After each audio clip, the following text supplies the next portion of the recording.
Welcome back to the Here's the Deal channel. We've got an interesting turn of events coming out of Maryland. If you'll remember this story from 3 years ago, apparently this cop has been sitting in jail for 3 years after this scuffle or whatever happened 3 years ago with this guy that they pulled over. Well, actually, he got into an accident, hit a tree or something, was under some unknown chemical. They initially called it PCP, but then the police chief came. Here's the cop who was involved with this incident, but the police chief came out and said, see, they originally said that PCP was involved and that he was drunk, he was under the influence of something, and then they said no PCP was involved, there's no independent witness, and they were not certain if Mr. Green was seatbelted or not, which is crazy to me because when you arrive on the scene of a homicide or whatever, they take a ton of pictures. They're drawing chalk lines if the suspect or the victim or whoever's dead is laying on the ground. So there's plenty of pictures. I can't imagine that they didn't take pictures of Mr. Green as he was sitting in the passenger side of the patrol cruiser.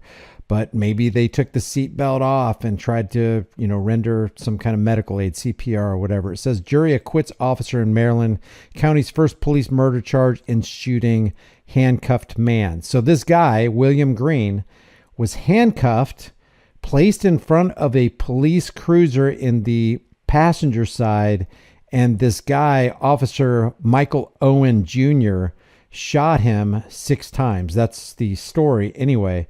But he's acquitted. It's amazing to me that in this day and age of technology that they didn't have body cams rolling. Maybe they did. Maybe they suppressed that kind of evidence. There was evidence that they suppressed or information that the jury could have had to make an informed decision, and I'll get to that in a second. But why didn't they have dash cams? They have outward facing front dash cams, rear facing dash cams, and cab facing dash cams. Why don't we have video evidence of what happened?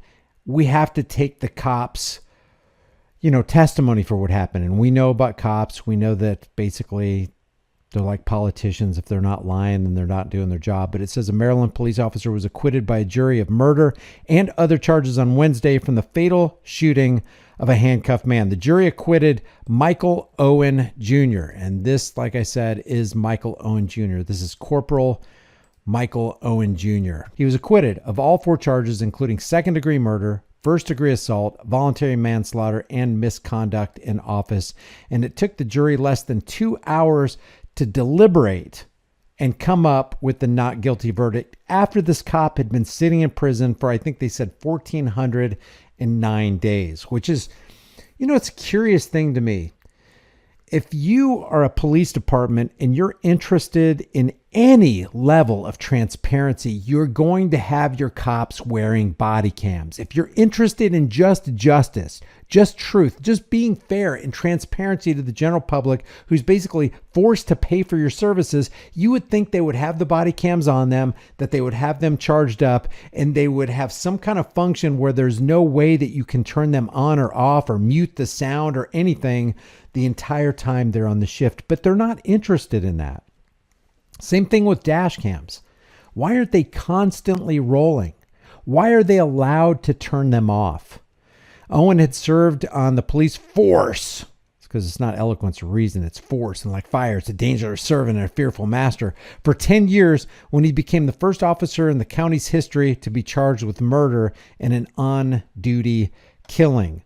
Owen fatally shot William Green, 43, while the handcuffed man was sitting in the front seat of the officer's police cruiser in 2020. Now, it came up, why did you put him in the front seat? Why not put him in the back seat? Apparently, there's a policy in this department where if there's no dividing line between the people in the rear seat and the cop in the front seat, then you put him in the front passenger side seat, which is what Owen did.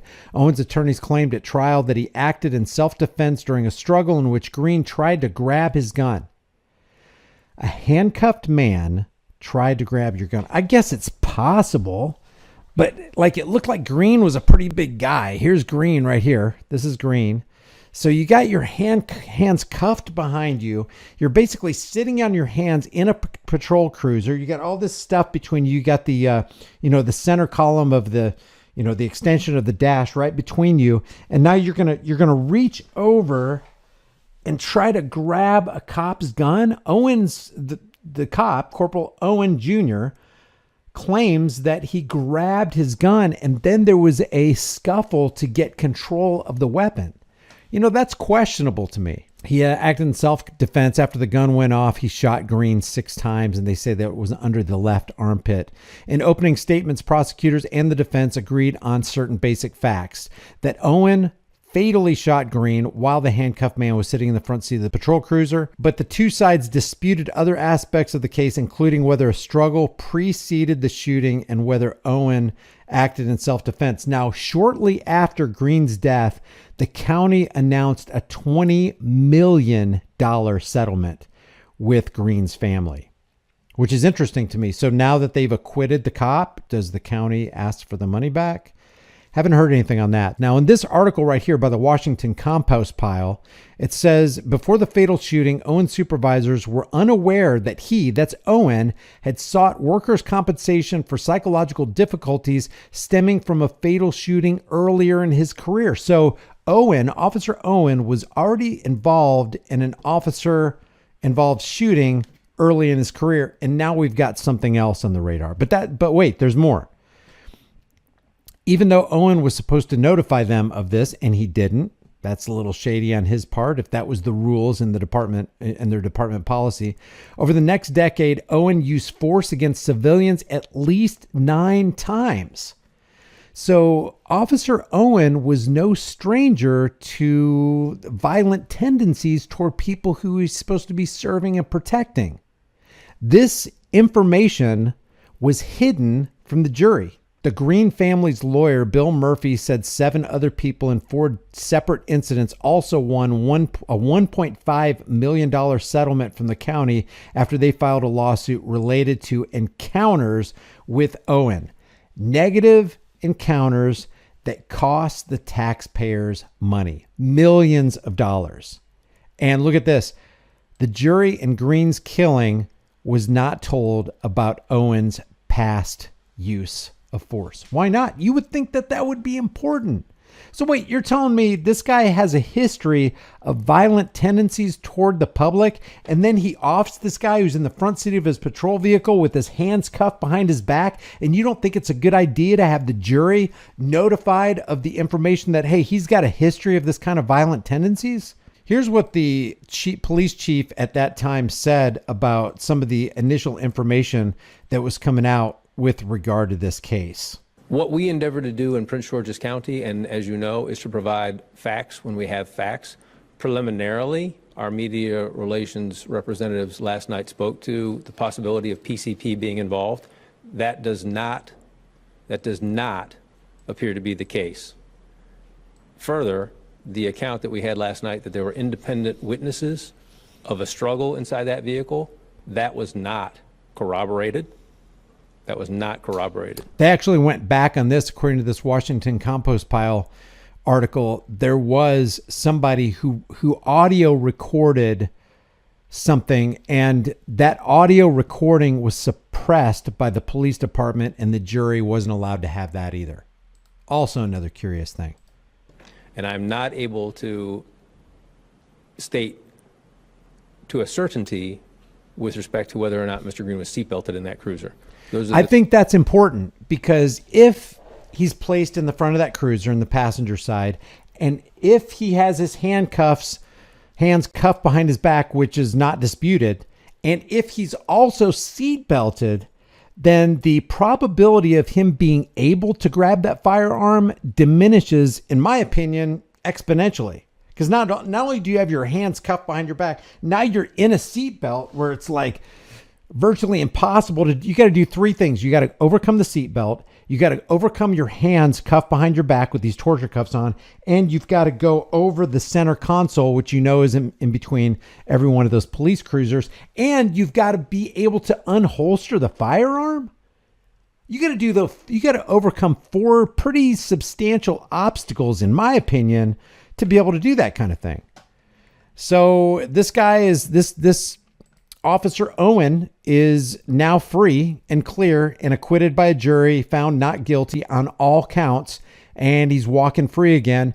And one of the things that the one of the family members said was, to know that in 2020 you can handcuff a man, put him in the front seat of a police car, and kill him is disheartening. There is no justice in this country for, black and brown people. This is proof. I don't know how bad it has to get for police to be held accountable for their actions. What the jury said today was police can kill with impunity.